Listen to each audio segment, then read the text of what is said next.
The Rajapaksa dynasty crumbles from popular Lankan president to symbol of abject hatred in just 30 months.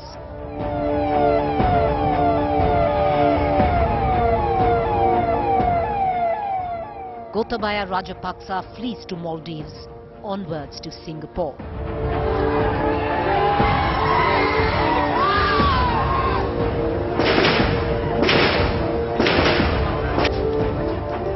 Sri Lanka descends into chaos after presidential palace protesters storm the Prime Minister's office.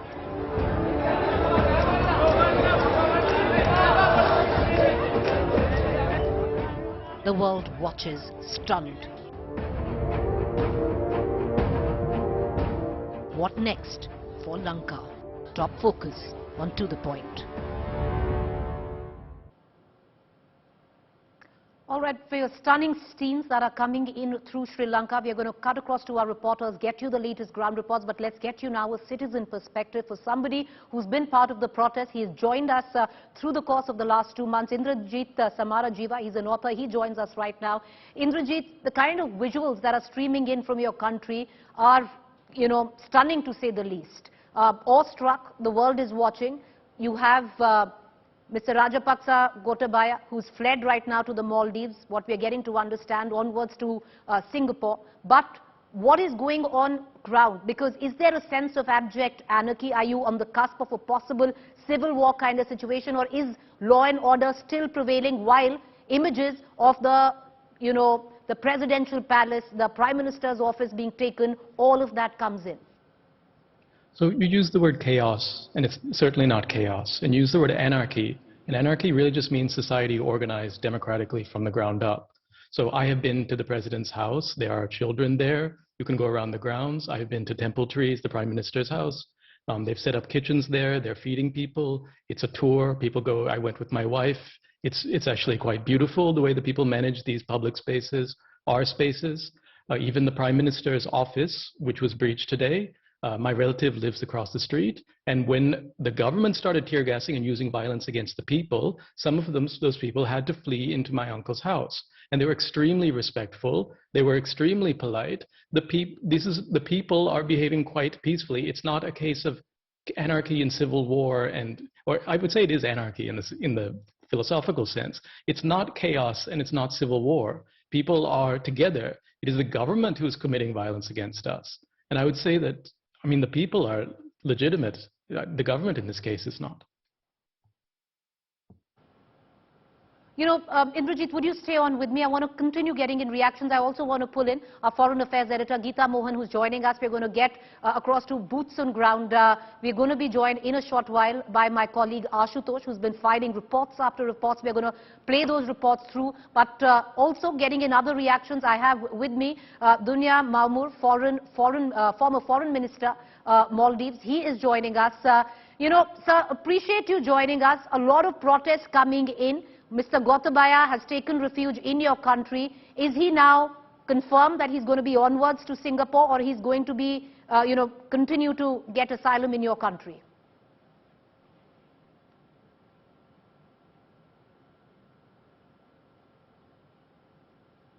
Can you hear me, sir? Are you talking to me? Yes, sir, I'm talking to you. Okay. Yeah, Mr. Gotabaya Rajapaksa was elected in 2019. With a big mandate of 6.9 million voting, 2/3 majority in parliament, a 20th amendment, the most powerful president in the history of Sri Lanka. This president had to flee the country in 2.5 years for the crime that he has committed during his tenure in office. As I was listening to your news, it is it's anarchy that is situation that is in Sri Lanka now. At this moment, the protesters have taken over the president's house, the Prime Minister's official bungalow, the Prime Minister's office, and then the Presidential Secretariat. All four have been now, it's under the gaze of the protesters. Total chaos in the country, and the opposition is also playing with the situation today. You can see the opposition not allowing the Prime Minister to continue with his work. They are asking, there is an election due in Parliament on the... Sir, Mr. Maumur, You know, the protesters say that this is, you know, there is no anarchy, there is no chaos, because if you look at it on the streets, it's rather peaceful. Yes, there is anger. We can see it being vented out where the presidential palace was concerned, the Prime Minister's office was concerned. We have scenes of chaos. But the fact, that Mr. Gotabaya, from being a very popular president just about 30 months ago, now to be the symbol of hatred in Sri Lanka, that's playing out on the streets of Sri Lanka. So, and the question that is being asked of the Maldives is, how can you give him asylum? Actually, this is the problem. Now, you are saying that the president was very good 13 months before. No, this president was not good. Right from the beginning, when he was nominated president itself, his speeches were anti-minority. He was making that statement and said the single only people voted for me, and I am a president who will be doing things, and he did things against the minorities. That is a curse that he is paying for. We leave all that aside. But now, first time in Sri Lanka's history, a president had to flee the country. And now from Maldives, he is going to Singapore, we are told. Wherever he goes, the people of this country will not leave him alone. He is answerable to many questions that are going to be raised. The people whom were killed, people who were taken in by him, people who were arrested by him, people who were pardoned by him are questions that will be raised in the near future. But nevertheless, today what we all want is all political parties to get together and tell the Prime Minister, look, 7 days you are the acting president, because 20th is the day that we are going to select the president from Parliament. Still then, what do we need? What is the support we can extend to you? We will give our fullest support, should be the answer from all the political parties in this country. But here, we see the political parties, especially the main opposition, is playing politics and not allowing anything to happen. They are also part of this Aragaraya. That's what they are trying to say. So what we are saying is a time like this, when the country is suffering, when the cabinet cannot meet, cabinet cannot make funds for payment of petrol, diesel is coming into the country, gas is coming into the country. When all these things are happening, the excitement is that the opposition has got excited whether things will go right. But the problem is this, the people are suffering, people have no food to eat, people are really suffering, people who ate 3 times are eating only once now. So that is why we call upon all the parliamentarians, 225 parliament. The protesters are saying all 225 are rogues and they must go. But what we are saying is we have only 2 things to work with. One is parliament and one is our constitution. So we can't go beyond the constitution. When a president of the country leaves the country and then the prime minister takes over, one way. Second way is on a resignation of the president, the prime minister is appointed temporarily as an acting president for only 1 month. Within that 1 month, you have to have rectification. Now you have about 5 to 7 people trying to contest as presidential candidate on the 20th of this month. So let them do that. There is no worry whatsoever. We are not interested in that. All what we are interested is to ensure the safety of these buildings that have been taken over. Anybody can go into these buildings, but to safeguard these heritage buildings is the most important thing. Everybody should get together to protect these things, because this is our future generation that will ask us what happened to these places. Nobody can give conditions over that. These are things that have to be preserved by the people. So the Sri Lankans... Mr. Rajat Sali, ex-Governor, Western Province, Colombo, appreciate you joining us, sir. Thank you, sir. Appreciate you joining us. I want to cut across right now to India Today Boots on Ground. Ashutosh, my colleague, and Pramod join us live as I speak. Pramod, can you take us through where you are, what you've witnessed through the course of the day? Definitely, Preeti. I'm at the place, the Prime Minister's office, or the place where all action was here today. And just like our guest today said right now, this is one of the heritage buildings. I'm just showing the various portions of this heritage building over here.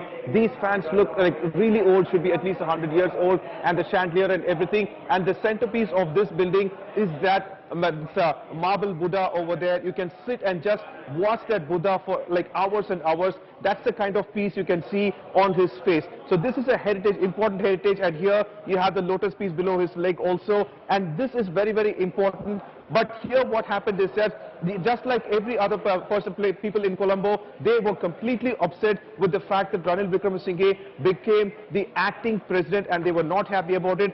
And this was the 4th important prominent building that was taken over by the public. In fact, as we moved to the lawn, you could see that the protesters here have made it very sure that like none of this area, none of the important artifacts here will be damaged, but they're also making it very sure that they are not going to leave this place until a proper solution is acquired. That's the reason this building, which they took almost 4 hours fighting with the armed forces over here, they did the major retaliation was that tear gas, and even after that they did not leave. They were here for like 4 hours and protesting, and finally they breached in, and right now as we speak armed forces are at one spot, but this entire building is covered with it is full of only protesters. Police are also there, as you could see. This was the significance of their protest. They want to make sure that not just the president but also the Prime Minister should not be the person in charge. That is Ranil Wickremesinghe, and as a form of symbolically representing it, they have decided to take over this building, Preeti.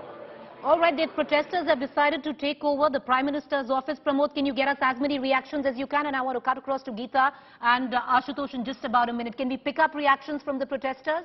Can you speak to them?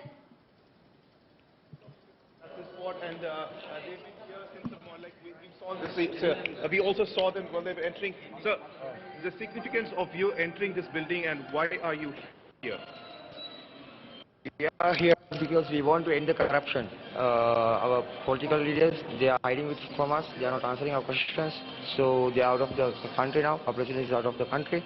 He's not facing the public. So we don't want a president, or we don't want a political system which is not transparent. You're saying that this system should not continue? Yes, even and system and whatever the past political people are, we don't want them. On one end, Ranil Wickremesinghe says that he'll only be the acting president until an all-party government is formed. Why is that you don't trust him? We won't trust him because 2016-17 he was the person who stole the bank, our main bank, our Sri Lanka bank. So how can he be the president? If he's the thief, how can he be a president? Somehow we don't like Ranil also to be the president. But if the country does not have a president or a prime minister, who will run it? Who will take care of the daily affairs? Our speaker can be the president for the temporary. Okay, temporary he can be the president, not Ranil. Okay, our speaker can be the president. Other than that, Ranil, we are not expecting. All right. So when are you deciding to leave this building? When will you leave this? Not just this building, the President Palace, President Secretariat, and every building. The second we are getting the solution for our problems, we will be leaving the building. These are our property. Okay, these are for all. Make sure that no damage occurs to it. No damages. All right, Pramod. We are protecting this because these are all our money, our public. What is the solution you're looking for? We are asking Ranil and Goda to leave. That's we don't want. Yeah. So you heard that P3, they claim that the resignation of the Prime Minister and the President seems to be the only solution they want, and that's the reason they have still occupied the building here. All right, Pramod, stay on with me. I want to quickly bring in Geeta. Geeta, now Rajapaksa Gotabaya is in Maldives. There are protests which are taking place there. Is he going to be on his way now to Singapore? Has Singapore accepted that they're going to give him asylum? Well, the fact is that, Preeti, they are looking at various countries and options. Their options are quite limited. India certainly was not an option, as was reported earlier. We have Tamil Nadu and the Tamil community in Sri Lanka to cater to and look at, and we know the past of the Rajapaksa. So India is certainly ruled out. What we're given to understand from the media in Maldives is that, yes, Gotabaya Rajapaksa and his wife, who was the former First Lady, are headed to Singapore, but there is no confirmation on whether if it is asylum or if it's temporary. We do know that his permanent last stop was supposed to be Dubai, and that certainly has not happened. So a lot of confusion, and they're just trying to work with whichever country they get place in right now, because the Maldives and being there was becoming untenable. We saw there are a lot of Sri Lankans there, and protests are underway in the Maldives as well. You know, Geeta, one would think that a very natural pick would be China right now. Well, Singapore is the closest they can get. If they move to China, there is no returning. There is no returning, not just for them, for their entire generations after generations, if they ever look at China, because that certainly would be the last nail in the coffin for the Rajapaksas. But Singapore is as close as they can get, and in all probability, if Singapore agrees, it will be because of the conversations and the dealings that must have happened with Beijing involved as well. You think China would be involved? Because till now we have all the details of the tickets, where they're going to go, the flights that they're going to take, but no confirmation from Singapore whether they are offering asylum or not. Well, again, there is no confirmation. Also, there is no pass that we can see where we can connect the Rajapaksa clan to the family, the first family of Singapore. So there has to be some connection wherein, and is the reason why they could really have gotten that space in Singapore. And we know the influence China certainly has in Singapore. It's just, we're just surmising. It's not a conclusive or a confirmed news as of now. But then again, the Maldives also, somewhere down the line, Nasheed going and receiving Rajapaksa, the closeness that you see between Nasheed and Rajapaksa, and the relationship Rajapaksas have had with certain families and certain political people here in India, could certainly have been one of the reasons why they were allowed to enter the Maldives. The Maldives knew the cost of allowing the Rajapaksa family into their land. Stay on with me, Geeta. I'm going to cut across right now to Ashutosh, my colleague who's been reporting on the streets of Colombo through the course of the day. Ashutosh, where are you right now? What have you witnessed today? Well, Preeti, I'm at Templetree, which is supposed to be the official residence of the Prime Minister of Sri Lanka, which is, under the captivity of these protesters from 9th of July, the day it all began. And when suddenly, all the top institutions, because these are not just heritage structures of the building, these are the premier institutions of this country, which is now captured by totally, these protesters who are continuing to camp inside. What we are hearing from our sources, since this meeting was called by the speaker at 5 p.m., the opposition parties have refused to accept Ranil Wickremesinghe as the acting president. And in the meanwhile, the opposition parties have asked speaker to intervene, and instead of waiting till 19th July, call session immediately as soon as possible, even if tomorrow, and begin the nomination process. Remember, the uncertainty is also growing because the people also annoyed and angry over Ranil Wickremesinghe taking over as an acting president, and perhaps since they have been demanding share should be nothing related to Rajapaksa government as of now in the power, better speaker should be given the charge in that course. Following the sporty schedule of the Constitution of Sri Lanka, the Prime Minister taking charge and acting president. But clearly now the political crisis is continuing, that even the opposition is now, opposing this move, Prime Minister taking as charge of the acting president. So tomorrow we are hearing another meeting which has been called, and in that case we'll have to see whether there is a consensus between the ruling party and the opposition, that if opposition wants to be the part of the government, whether they will support in the name of the speaker as a president, and will LOP will be nominated as a Prime Minister of Sri Lanka. But in the meanwhile, what we heard, what we have seen today, as we speak, just 30 minutes ago, certain protesters also tried to storm the parliament area. There was also tear shells were fired to disrupt. In the meanwhile, the Bar Council of Sri Lanka, the IGP of Colombo, and several other, including the Chief of Defence Staff, have been appealing protesters to maintain calm and peace and be helpful to the law and order machinery to prevail calm and peace in the entire country. But the Prime Minister, the statement that came from the acting president, that perhaps anti-social elements is trying to overrun the government, to overpower the government, and that clearly seems to be the another trigger point, another flash point of the confrontation. What is happening here, you cannot predict what will happen in next 30 minutes. That is the level of uncertainty here in Colombo. All right. Appreciate you joining us, Ashutosh. Thank you, Geeta. We're going to keep a keen eye on all developments as they take place. 9 p.m. India time is allegedly or supposedly the flight that Gotabaya Rajapaksa with his family is going to take to Sri Lanka from the Maldives. We're going to keep you updated with all the developments there. Thank you for joining us.